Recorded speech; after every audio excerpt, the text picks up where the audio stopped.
My name is Lisa, and I'm the Director of Marketing at Clue. Clue is a startup based here in Berlin, and we make an app for tracking your period. Does this work? How do I do this? Let me see. Okay. This is our company. We are about 23 people now, and you can see that we're about 50-50 gender split, which is pretty cool in tech. We have a female founder and CEO. She's sitting in the middle holding her baby, which she conceived with the help of the app. And this is what the app looks like. So I'll talk a little bit more about why do you need a period tracking app? Why does this exist? Actually, quick show of hands. How many of you use one? There's a few. Okay, that's cool. I'll explain to you a little bit more about why we think this is so relevant for so many people, and not just women, but everyone as well. So our goal on our marketing team at Clue is for us to be the #1 female health tracker in the world. What I mean by that is I want it to be when you think about your reproductive health, you take out your phone and you think about Clue, and you look for Clue for information, for insights, for tracking yourself. I say that my job sometimes is to make Clue a household name.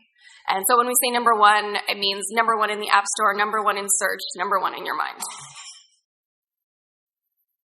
We're not that new, I guess, for a startup. So the company was founded in 2012, and the iOS app came out in July 2013, and then the Android app came out in October 2014. We also launched on Apple Watch this past summer, I should mention. So it's been around for a little bit for a startup.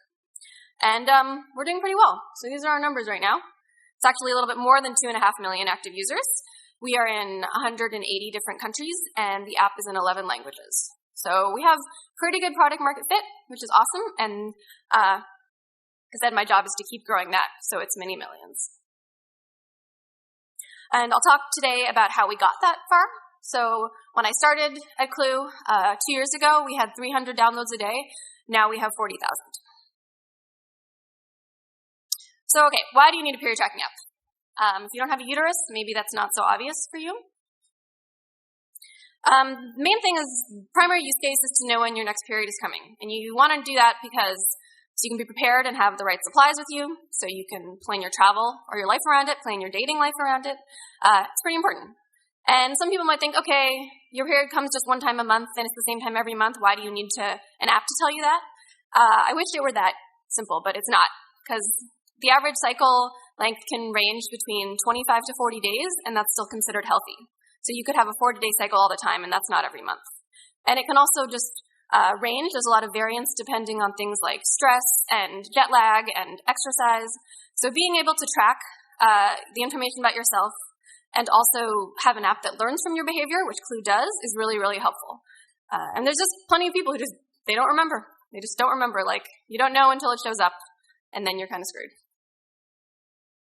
Something else that Clue does is you can track different moods, pains, and symptoms that are related to your cycle. Some of the more obvious ones people tend to know about is like, oh, PMS, or you feel grumpy, or whatever. And that's true, but we've actually found there's over 30 different categories of things that are related to your cycle, and every single one of those is backed up with scientific research in the app. So there are some obvious ones like moods and pains, but there's also ones you might not know about. Food cravings is one. Your hair and skin quality has been proven to show a link to your cycle. How sociable you feel, your energy levels, all of these different things. So you can use the app to track these patterns and start to learn, okay, are my hormones causing this to happen for me? The app is not for pregnancy. It is for all of female health, but you can also use it to know when you're more or less likely to get pregnant. It's not a contraceptive, but you can use it along with other things to understand your fertility. And then also, if you go to the doctor, the first thing the doctor always asks you is when was your last period and how long is your cycle. So you can have a sense of your history and talk to your doctor about it, know when your last period happened, and talk about your health in a more comprehensive way with your doctor. So these are all the reasons why we exist. Okay, so a question that I've gotten asked before is how do you market to such a niche audience, to such a niche use case? You know, it's so specific. Like, how do you market to that? And that's kind of a trick question. Women are not a niche market. Women is half the population. I have a huge audience to market to. It's great. So many people. And like I said, we're not for pregnancy, and the reason that we're not for pregnancy is because pregnancy is pretty narrow. And there's a lot of money in pregnancy, and don't get me wrong, Like there's apps that cater to pregnancy, and that's great, and we'll probably do that eventually. But we're much more interested in the entire lifespan because that's 40 years of your life for half that world's population. So your first period when you're 12, you're 16, and when you're older, you start to get sexually active. So then this is really interesting to track. Then when you start wanting to get pregnant, so you want to understand when you can get pregnant. And after you have children, maybe your cycle changes. Then you get to menopause and your cycle changes more and your patterns change more. So it's really relevant to track these things throughout the entire course of your life, which is great because that means if we get a user when they're 13, in theory, we can have them for the next 30, 40 years. Probably they'll be doing that plugged into their head by that point. Okay, so there's millions of people that we can reach, but how do we reach them? How do we get to them? And there's 4 main things that our marketing strategy consists of. So public relations is a big part of it, especially with awareness, because we're in so many markets and we want people to know about us. Content partnerships with influencers is another big thing that we're trying. I know Paulina mentioned that. Definitely a huge thing for us. Paid media, of course, it's great. And then at the end of the day, a really, really great product. I could do all of the work I want at the top of the funnel, but no one would stick around if it weren't a good product. Okay, so PR. I used to work for a PR agency, so I have kind of a love-hate relationship with PR. I know it can be super effective. I know it can also waste so much of your money. So the most important thing about PR, whether you work with an agency or you do it yourself, is you have to be creative in how you pitch yourself. A lot of startups I hear this, we can't get coverage, we can't get coverage. I believe every single product can get coverage as long as you're creative and telling what's interesting about you in a new way. So you can only pitch the story like, we exist. You can pitch that once when you launch. And we exist. And it's like, okay, great, your app is out there. You can't keep coming back to that well and saying, hey, we exist, write about us. Journalists are not interested in that. Media is not interested in that. So when I started at Clue, I sat down with the founders and with the stakeholders, and we made a list of every single possible topic that we could be included in the conversation about. And this is the list that I actually just ran off the top of my head, and there's even more that's missing. So tech, of course, we're a tech company, part of the tech conversation, trends in tech. We're also a lifestyle product. This is an app that people use that's also fun for, lifestyle. Health, like James said, health and digital health and mobile health is so big right now, and it's this huge growing category right now in the App Store. So that's something that we're very relevant when part of that conversation. Data as well, because we collect data, we do data analytics, we are starting to draw conclusions from all the data we track. That's very interesting for us to be part of that conversation. The Berlin startup scene too. We're part of the Berlin scene. We're mentioned now when you talk about Berlin, when you talk about investment in Berlin. So that's something that we can be part of. And same thing with the European startup scene, especially in contrast to the US. Women in tech too. So I mentioned half our team is women, our founder is a woman, we do a product for women. That's very relevant. And also design. So one thing that I've been able to do pretty successfully is showcase our designers and product lead, because our design is so good, we can come at it from that angle, which is pretty nice. Also female founders. I don't know, you probably hear a lot about empowering women and female founders in tech, and we have female founders, so we can be part of that. And then actually our founders are a couple. Like I said, they have 2 kids together from the app, so that's also a story, like the startup as a new family business. And I didn't even list here just like, hey, we launched a new feature in the product and we can pitch that. Or here's some infographics or content we created that we can then pitch to media. So we have so many opportunities for PR, and it's great because I'm honestly backed up with PR stories. Quick note on countries and markets. So I said we're in 11 languages and 180 countries. We only do PR in 3 of them, and that's the US, UK, and Germany. And that's because we found that doing PR in other markets just was not worth the effort and the cost, and we didn't see enough return on it. But we do see it in those markets, which are our biggest ones. And then also, if we get coverage in those markets, we'll get spillover in the others. So, for example, we were in the New York Times, and then a huge newspaper in Italy republished it in Italian, and we didn't have to pitch that. The surprising thing, so I mentioned that you can't pitch that we exist story. We still get covered the most as just, hey, here's a profile of your company, here's a profile of your app. So we don't pitch it like, hey, write about us because we exist, but that's what people end up doing. So you have to come at people with a more interesting angle that sort of gives them the context for why they should write about you, and then they just write that profile anyway. Okay, so content partnerships with influencers. This is becoming really big for us, and I loved what Paulina said about that becoming the next thing for apps in 2016. I also don't want anyone to do it because it's working so well for us. This is important for us because we know people tell their friends about Clue, right? We hear all the time from our users, I told my sister about this, I learned about this from my friends all use this, my coworkers all use this. But the challenge for us is because we are about period tracking and fertility, these topics are pretty taboo in a lot of cultures, and people are not so comfortable talking about them publicly. So we can't do the sort of viral network effect that some apps can do, like Facebook or Instagram or whoever. People are not just going to share their cycles or their information about their periods widely. Maybe some will, and maybe they'll get there, and that'd be great. But that's not the way it is right now.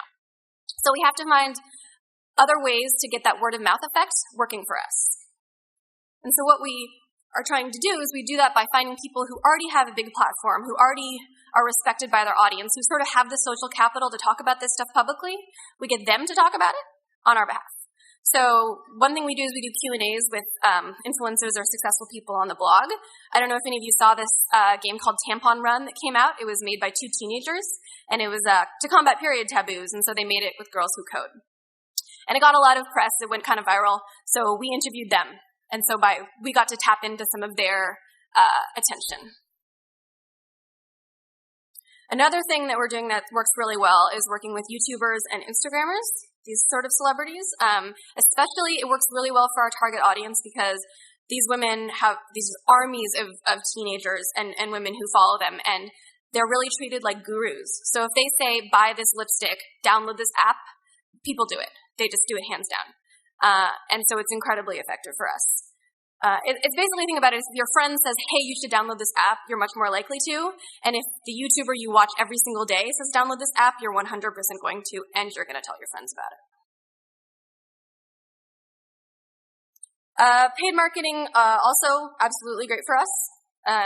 Like I said, because we can target our audience so well, it makes, especially Facebook marketing, really easy. So women 13 to 40, pretty good. And we can do that in a lot of different countries as well. So Facebook install ads work great for us, specifically because it's good for testing out a new market. So we can do a bunch of Facebook ads in a limited time thing that bumps us up in the App Store so we get higher visibility in that market. And we haven't had to do any kind of PR or other marketing yet. It's also helpful not just for downloads, but for testing our messaging in new markets. So when we launched in Brazil, for example, we wanted to see, okay, we've used this messaging in other markets, we've translated it to Portuguese. Does this actually resonate with these people? Do we get the same kind of reaction? And then also from the users we acquire from that, we can see how are they responding to the app. Does this localization we did, does this translation actually work? And so it's part of our user research to use the Facebook ads to kind of do that first round of testing. Yes, and at the end of the day, we have a great product, and that really makes all the difference in the world because I can do more work on acquisition and less on retention. Of course, we do work on retention, and we're doing all kinds of work with retention, but it can be less of a priority because the product is really strong and really sticky already. And one reason is that this is our competition. It's pretty ugly, right? It's like the space, no one has put a lot of effort into this space yet. It's changing now. Now we're getting more people who are actual designers and product creators and app companies, putting effort into this space, but still a lot of it out there is pretty crappy. So we can stand apart from the pack, and people can see that very clearly. So, it's obvious once they download it, they see that we're different and they see why we're better. And then, this is the sort of love we get from users. This is the response. If it wasn't for the Clue app, I would be in so much shit. I'm pretty sure I've been using Clue ever since the birth of my son 2 years ago. Discovering the reality of my cycle was so empowering and enlightening. I believe Clue saved my life. Actually, I have people who said it actually saved their life. So we know it's working. We know the app is great. I just get them in the door, and most of the time they stick around. And one thing about that is that that's pretty much true regardless of our channel. So we were very concerned when we were doing Facebook install ads at the beginning, would the retention on those be lower? And pretty much it's been most of the same. It's maybe a couple percentage points lower than organic users or influencer acquired users, but it's pretty consistent, which is great. So that means we can just, have a good mix of different channels without worrying too much about we're getting bad users. So yeah, this is what the app looks like.